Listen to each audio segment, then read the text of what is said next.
익명 메시지 하나로 사람이 무너지고 살아나더라고요. 오늘 밤 그 메시지의 주인이 드러날까요? 이지혁은 휴대폰 화면을 오래 바라보고 있었는데요. 오늘 밤 약정의 첫 조각이 터진다는 문장 하나가 심장을 일정한 박자로 두드리더라고요. 결혼식장에서 정보화가 사라진 뒤로 모든 게 멈춰버린 줄 알았는데 메시지 한 줄이 다시 세상을 움직이게 하고 있었습니다. 이지혁은 숨을 고르며 스스로에게 말했는데요. 이번엔 도망 안 간다. 내가 선택했고 내가 책임진다. 다만 누가 뒤에서 등을 밀었는지는 꼭 확인하자. 아침이 되자 세상은 이미 웅성거리고 있었는데요. 기사 제목은 자극적이었고 댓글은 더 잔인했죠. 이상철은 신문을 덮으며 사람 말은 칼이고 칼은 피를 부른다라고 낮게 말했는데요. 김다정은 그 말 위에 손을 얹고 여보 오늘만은 아이 편에 서요. 옳고 그름은 내일 해도 늦지 않아요 라고 덧붙였습니다. 조웅래는 자식은 내 속으로 나왔어도 각자 길이 있다고 중얼거렸고 김장수는 사람 팔자는 아무도 몰라라고 고개를 끄덕였어요. 가족은 여전히 서툴렀지만 그 서투름 안에서 서로를 놓지 않으려는 마음이 조금씩 생기고 있었는데요. 지은호는 카페 문을 열며 스스로에게 타이밍을 묻고 있었어요. 선배를 보러 가는 게 맞나 아니면 거리를 지키는 게 맞나. 지난밤 받은 메시지 선배의 선택 혼자가 아니었어요. 가 여전히 손바닥처럼 뜨거웠거든요. 지은호는 노트를 펼쳐 세 줄을 적었습니다. 사실 먼저 감정은 뒤에. 선배 돕대 선은 지키기.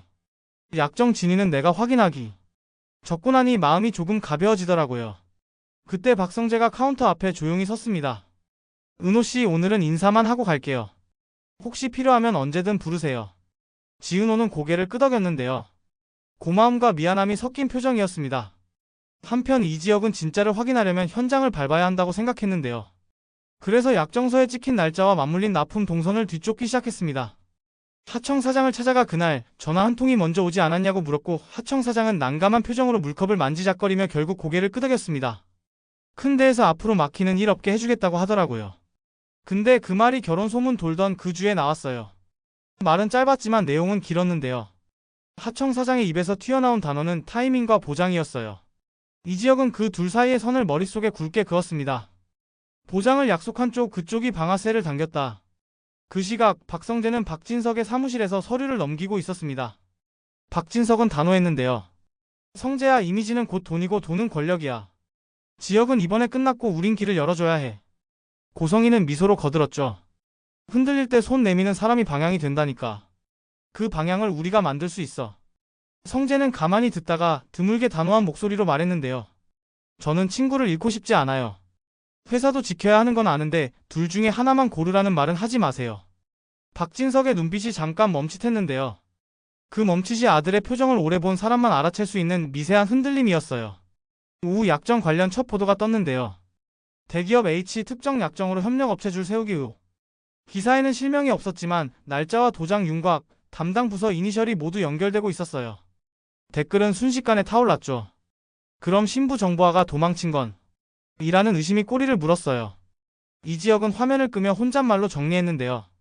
지금은 추측을 키우면 안 된다. 사실만 붙잡자. 그는 메모장에 썼습니다. 약정 원본 접근 경로. 보도를 내보낸 기자의 배경. 보장 전화를 넣은 주체. 지강호는 그 기사에 달린 댓글을 후다가 스스로도 놀란 표정을 지었습니다. 지난번 올린 조롱 섞인 글이 생각보다 큰 불길을 키웠다는 걸 인정해야 했거든요. 그런데 그때 지강호의 DM으로 이상한 메시지가 하나 들어왔는데요. 진짜가 뭔지 알고 싶어. 내가 올리면 더 커져. 보내온 계정은 사진도 없고 소개도 없는 계정이었어요. 정순이의 조롱은 상처를 키운다라는 말이 귓가에 맴돌았고 지강호는 이번에는 답을 보내지 않았습니다. 대신 휴대폰을 뒤집고 고개를 떨궜는데요. 나 또 그 짓 하려던 거였네. 스스로 중얼거린 목소리가 작게 떨렸습니다. 해가 기울 무렵 박영란은 작업실에서 물빛을 덧칠하고 있었고 이지화는 말없이 그 옆을 지키고 있었어요. 박영라가 먼저 말문을 열었습니다. 사람이 무너질 때 진짜 얼굴이 보인대요. 근데 오늘은 지키고 선 얼굴이 더 보이더라고요. 이지화는 고개를 끄덕이며 짧게 답했습니다. 저는 흔들리면 서 있어요. 도망치면 더 흔들리거든요. 두 사람 사이에는 넘어서는 안 되는 선이 있었는데요. 그 선을 서로 확인해 줄수록 묘하게 더 가까워지는 밤이었습니다. 밤 9시 약정 보도 2탄이 올라왔습니다. H사의 사전 약속 정황 추가 결혼 발표와 같은 주. 기사 하단에는 흐릿한 스캔본이 올라왔고 상호 이익이라는 단어가 분명히 읽혔어요. 그 순간 이지혁의 휴대폰이 울렸는데요. 발신자는 표시되지 않았고 목소리는 낮고 차분했습니다. 내가 누군지 묻지 마세요. 당신이 찾는 손 오늘 밤 보여드릴게요. 주소는 지금 보냅니다.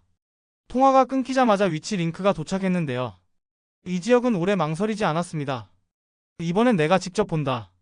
지은호도 같은 시간 익명의 메시지를 받았어요. 오늘 밤 누군가가 움직입니다. 당신도 볼 준비를 하세요. 지은호는 코트를 걸치며 스스로에게 말했습니다. 선배 편을 들 거면 근거로 들자. 오늘은 보고 내일은 말하자. 그 시각 박성재는 박진석에게 다시 한번 말하고 있었는데요. 아버지, 오늘 밤 어떤 움직임이 있을 겁니다. 그걸 막는 게 목표라면 저는 빠질게요. 박진석은 웃으며 말했어요. 성재야, 내가 빠지는 게 막는 거다. 고성희는 시계를 보며 낮게 속삭였죠. 때가 와. 성재는 차가운 숨을 한번 내쉬고 말했습니다. 그럼에도 저는 친구를 잃지 않겠습니다. 약속된 장소는 환하게 밝지도 완전히 어둡지도 않은 애매한 곳이었는데요. 비서로 보이는 사람이 먼저 도착했고 이 지역은 일정한 거리에서 그 사람을 지켜봤습니다. 비서는 봉투 하나를 내밀며 말했습니다. 원본은 아니고 사본 중 하나입니다.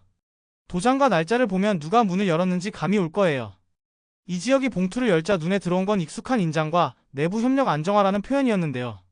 그 표현은 누가 읽어도 예쁘게 포장된 압박처럼 보였어요. 당신은 왜 이걸 주나요? 비서가 답했습니다. 누구는 살고 누구는 무너져야 한다고 생각하는 사람들이 있어요. 저는 그게 싫습니다. 이 지역은 더 묻고 싶었지만 비서는 뒤돌아서 빠르게 사라졌습니다. 이름도 남기지 않았고요. 돌아오는 길 지은호가 저 멀리 서 있었는데요.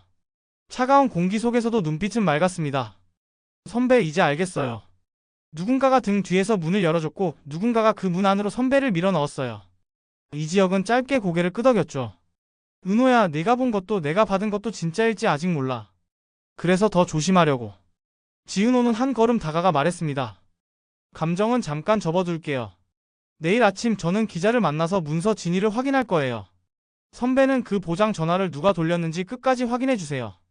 그날 늦은 밤 박성재와 이지혁이 조용한 카페에서 마주 앉았습니다. 한동안 말이 없었고 결국 이지혁이 먼저 입을 열었습니다. 내가 준 봉투 어디서 났는지 묻지 않겠다. 다만 내가 내 편이 맞는지만 확인하자. 성재는 숨을 길게 내쉬었는데요. 나는 내 편이야. 다만 우리 집이 내 적일 수 있다는 게 문제지. 이지혁은 짧게 웃었습니다. 그럼에도 내 말 기억한다. 성재가 미소를 지었죠. 그래. 그럼에도. 두 사람의 대화는 오래 걸렸지만 결론은 간단했습니다. 내일 아침 각자 걸어야 할 길을 걷되 같은 방향을 보자. 새벽 이상철은 물을 한 잔 마시고 조용히 방문을 닫았는데요.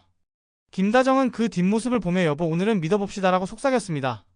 조홍래는 잠결에도 말이 칼이 되면 피가 난다고 중얼거렸고 김장수는 기지개를 켜며 그래도 날이 밝는다고 했어요. 아침이 오기 직전 세 번째 보도가 예약 송출되었다는 소식이 돌았는데요. 제목은 간단했습니다. 약정 원문 도장은 누구의 것인가?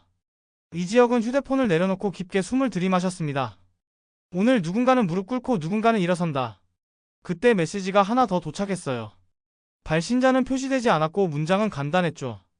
정보화는 혼자가 아니었습니다. 그 문장을 읽는 순간 이지혁의 표정이 아주 느리게 변했는데요.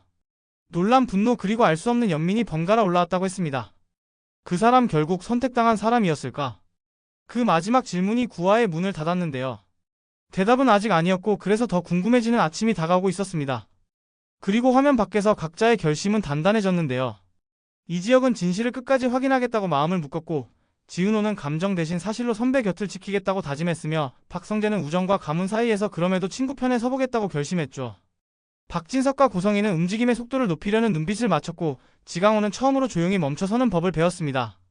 이상철과 김다정, 조홍래와 김장수는 말보다 오래 버티는 마음을 꺼내들었고요. 마지막으로 누군가가 남긴 낡은 펜글씨가 문서 구석에서 발견되었다는 소식이 스쳤는데요. 사인 옆에 짧게 적힌 네 글자. 누가 봐도 평범한 메모지만 이지혁에게는 몹시 낯익은 필체처럼 느껴졌다고 했습니다. 그렇다면 방아쇠는 어디서 당겨졌지? 이 질문 하나만 남긴 채 구화는 조용히 막을 내리려 했고 시청자는 그 질문에 스스로의 답을 적어보게 될 거였어요. 다음날 모든 게 공개될 예정이라는데요. 정말 약정의 문이 열리면 누가 들어가고 누가 밀려날까요? 그리고 정보화가 남긴 그 사람의 정체는 과연 누구일까요?